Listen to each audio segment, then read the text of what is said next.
अस्सलाम वालेकुम स्टूडेंट्स।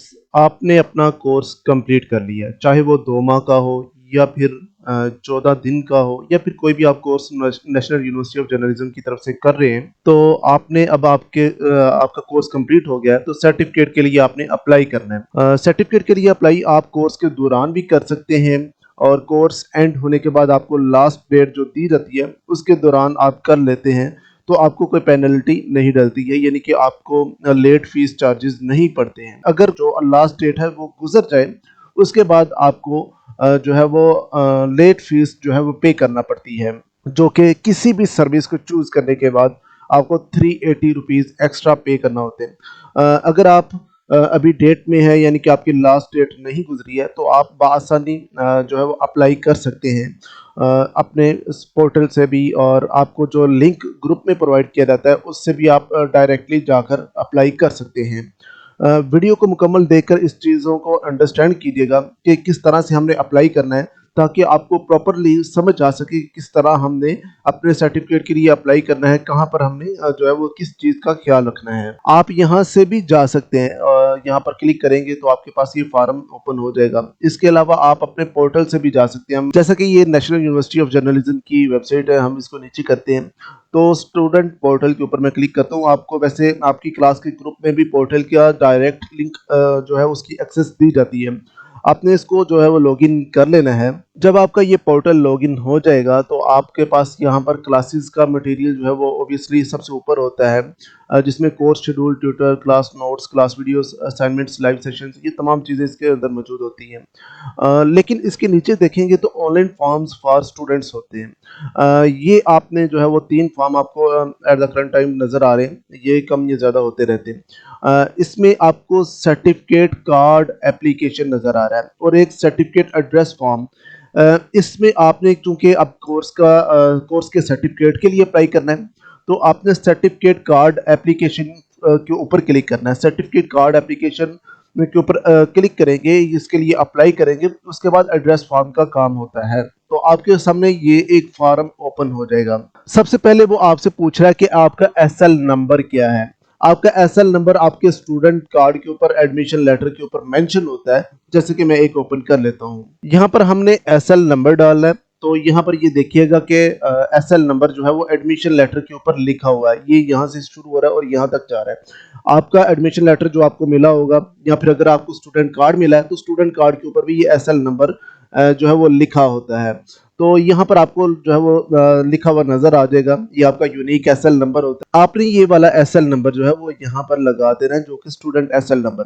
अब यहाँ पर स्टूडेंट नेम इसके बाद पूछा जा रहा है, ये भी आपके एडमिशन लेटर के ऊपर भी होता है और स्टूडेंट कार्ड के ऊपर भी। जैसे कि यहाँ पर आपको ये नाम लिखा हुआ नजर आ रहा है, यहाँ पर आपका नाम होगा, और स्टूडेंट नेम यहाँ पर भी जो स्टूडेंट कार्ड होता है उसके ऊपर भी ये लिखा होता है, जो कि आपको नजर आ रहा है।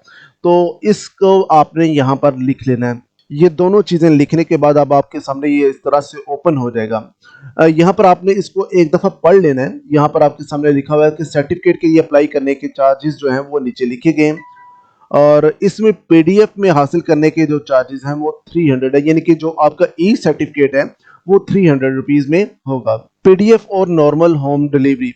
अब यहाँ पर क्या है कि नॉर्मल होम डिलीवरी भी आप ले सकते हैं, उसमें क्या होता है कि 30 दिन का टाइम होता है।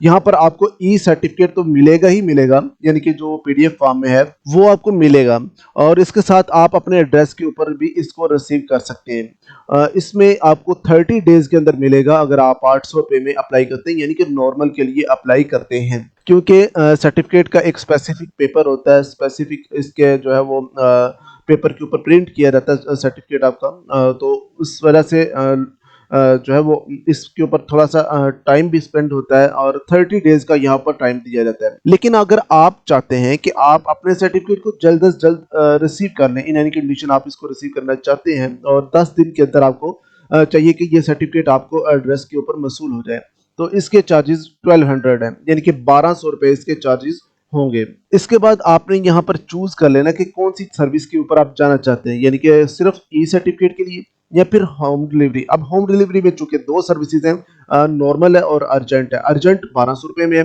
जो कि 3 नंबर पर है, और 2 नंबर पर जो है वो नॉर्मल होम डिलीवरी है। आप जिसके ऊपर भी जाना चाहें आपने उसको सिलेक्ट कर लेना है 1 2 3। नीचे जो है वो फिर पेमेंट मेथड्स आ जाते हैं, आपने उनके ज़रिए से अप्लाई कर लेना है। जो भी आपके फार्म के अंदर मौजूद होंगे पेमेंट मेथड्स, आपने उनको चूज़ करना है। उसके बाद आपसे कह रहा है कि अब आपने पेमेंट जो है वो ट्रांसफ़र की है, वो बता दें कि किस ज़रिए से की है, जैज़ कैश, ईज़ी पैसा या बैंक के ज़रिए।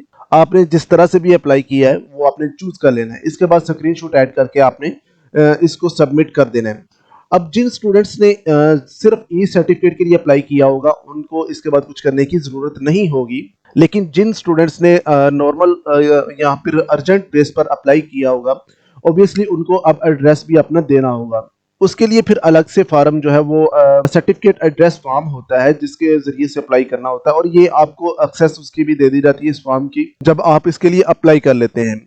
अब यहाँ पर आपने जिस भी कंडीशन में अप्लाई किया हो वो सर्टिफिकेट कार्ड आपका सबसे पहले बनता है। अब सर्टिफिकेट कार्ड जो है वो बनेगा, उसके बाद आप एड्रेस के लिए अप्लाई कर सकते हैं, एड्रेस जो है वो अपना फिल कर सकते हैं। इन केस के आपने पीडीएफ के लिए अप्लाई किया तो यहाँ पर डिलीवरी टाइप लिखा हुआ नजर आएगा, जो कि पीडीएफ में होगा। इन केस कि आपने ई सर्टिफिकेट के लिए अप्लाई किया है तो आपका यहाँ पर एक सर्टिफिकेट कार्ड बनकर आ जाएगा। यहाँ पर ये देखिएगा, स्टूडेंट सर्टिफिकेट एप्लीकेशन कार्ड। इसमें student name, SL number, certificate ID, delivery type, ये 4 चीजें लिखी होंगी। ये हर एक का यूनिक सर्टिफिकेट आईडी जो है वो जनरेट हो जाएगी। आपने इसके जरिए से फिर अपने एड्रेस के लिए अप्लाई करना होता है। और इसके बाद डिलीवरी टाइप जो है वो आपकी, जैसे कि पीडीएफ में है तो पीडीएफ वालों को ज़रूरत नहीं होती है इसके बाद एड्रेस की, तो उनके लिए ये कार्ड इनफ होता है। लेकिन कुछ स्टूडेंट्स जो है वो नॉर्मल के लिए अप्लाई कर लेते हैं, तो नॉर्मल के लिए फिर जो है वो आपको ये एक सर्टिफिकेट आईडी है आपकी, आपने इसके ज़रिए से अप्लाई करना होता है, ये नॉर्मल है। और इसके बाद अर्जेंट वालों के लिए भी एक अलग से आईडी जनरेट होती है, हर एक की यूनिक होती है। यहाँ पर अगर ज़हूर हुसैन लिखा हुआ है तो जो आपका नाम लिखा होगा आपकी अलग से आईडी होगी। और यहाँ पर नीचे जो है वो कुछ एक और चीज़ होती है कि इशू डेट और एक्सपायरी डेट होती है।